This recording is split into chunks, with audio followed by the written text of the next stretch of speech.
Bom dia! Hoje nós vamos falar sobre as HQs, histórias em quadrinhos, que é um gênero bem interessante, pois ele junta a linguagem verbal com a linguagem não verbal, ou seja, a linguagem verbal, que é o texto, e a linguagem não verbal, que é a imagem.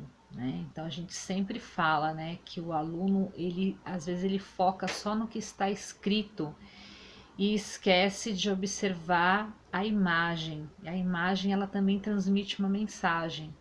E o que é legal nas histórias em quadrinhos é que tem exatamente essa ideia, a ideia do aluno ele ler o texto, ler a fala da personagem, mas também prestar atenção no que a personagem está fazendo, então prestar atenção também na imagem, né?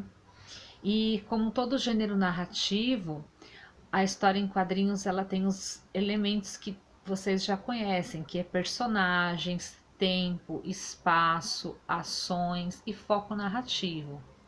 Lembrando que a questão do tempo dentro da história em quadrinhos é assim, é você colocar uma marca de tempo. Amanhã é uma palavra que marca tempo. Hoje é uma palavra que marca tempo.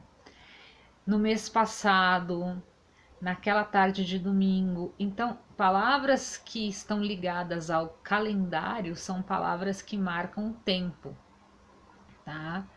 Então é bem interessante vocês estarem colocando isso nas produções de vocês.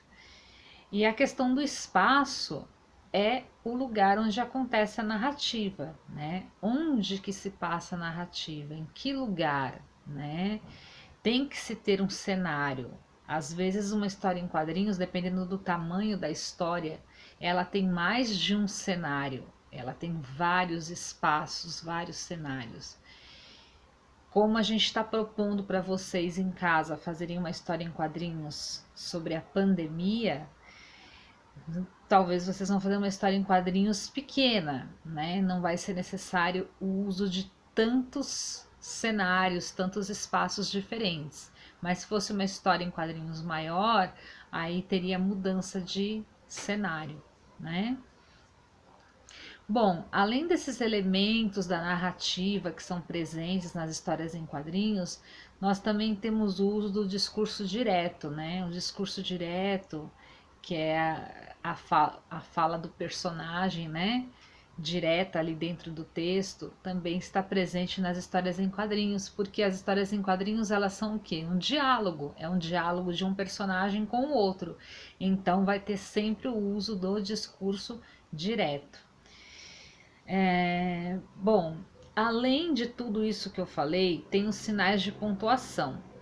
Eu vou pegar uma aula para falar só dos sinais de pontuação para vocês, mas agora eu vou falar dos 3 sinais de pontuação que eu acho que são os mais usados nas histórias em quadrinhos, que é a reticências, que é o uso daqueles 3 pontinhos um do lado do outro, que indica a ideia de dá a ideia de continuidade de um pensamento ou continuidade de uma ideia ou continuidade até mesmo de uma cena para outra dentro da historinha.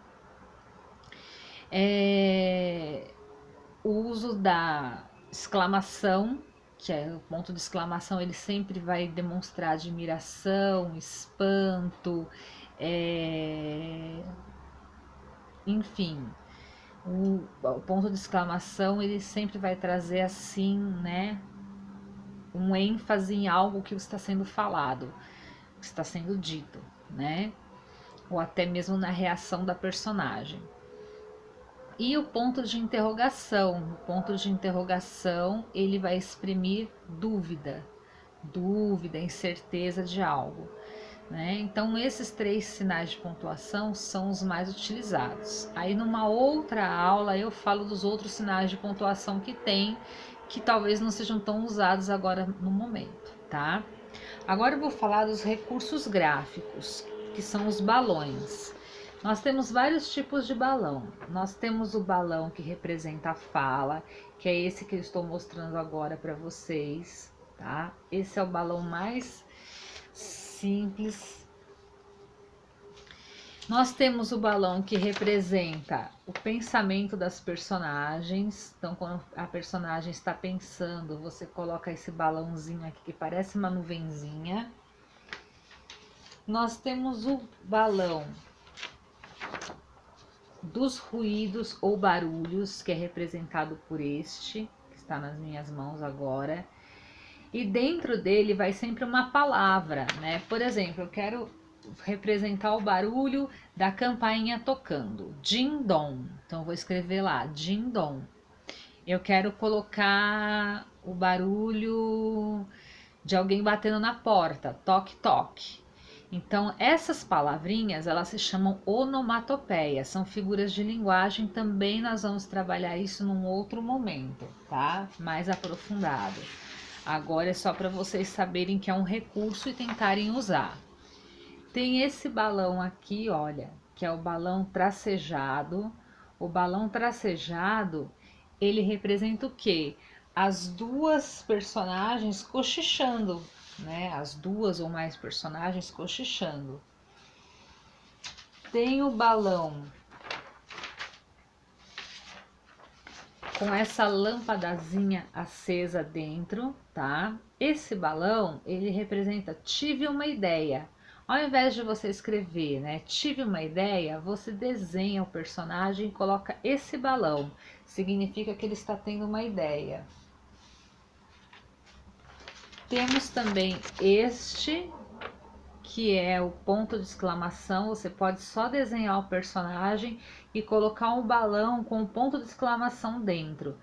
Vai demonstrar que a personagem está admirada. E o ponto de interrogação. O ponto de interrogação também é a mesma coisa. Você desenha a personagem e coloca só o balão com o ponto de interrogação. Vai demonstrar que a personagem está em dúvida sobre alguma coisa, né? Então, esses são os principais recursos gráficos, né? E eu queria mostrar para vocês também uma história em quadrinhos. Ó, não sei se dá para ver aí, né? Só para vocês verem como que é interessante, né? A junção da figura com o texto. Não é uma coisa desassociada uma da outra, pelo contrário, é uma coisa que complementa a outra. O texto e a figura, eles se complementam. Então é muito importante, né? Às vezes tem alunos que falam assim, professora, como que eu vou fazer uma história em quadrinhos se eu não sei desenhar, né? Essa é uma grande preocupação de alguns alunos que têm dificuldade com o desenho. Aí vem a minha sugestão: se você tem dificuldade com o desenho, você não vai criar um personagem. O que você vai fazer? Você vai pegar um personagem que já existe, pode ser um personagem da Turma da Mônica, pode ser um outro personagem qualquer, e você vai só copiar o personagem numa folha de sulfite. Você pode usar papel vegetal para copiar ou colocar a folha de sulfite direto, por exemplo, como eu tenho esse livro aqui, né? Coloca a folha em cima e desenha, faz o contorno da personagem. E aí você vai se preocupar só em usar as falas, né? Você já tem o personagem desenhado ali e aí você vai criar uma situação, uma história e as falas. Então você vai se preocupar só com a parte escrita. Agora, o aluno que ele tem habilidade para o desenho, eu sugiro que ele crie o seu personagem, né? Tem alunos que têm muita facilidade para desenhar. Então aí a gente pede que o aluno crie o seu personagem.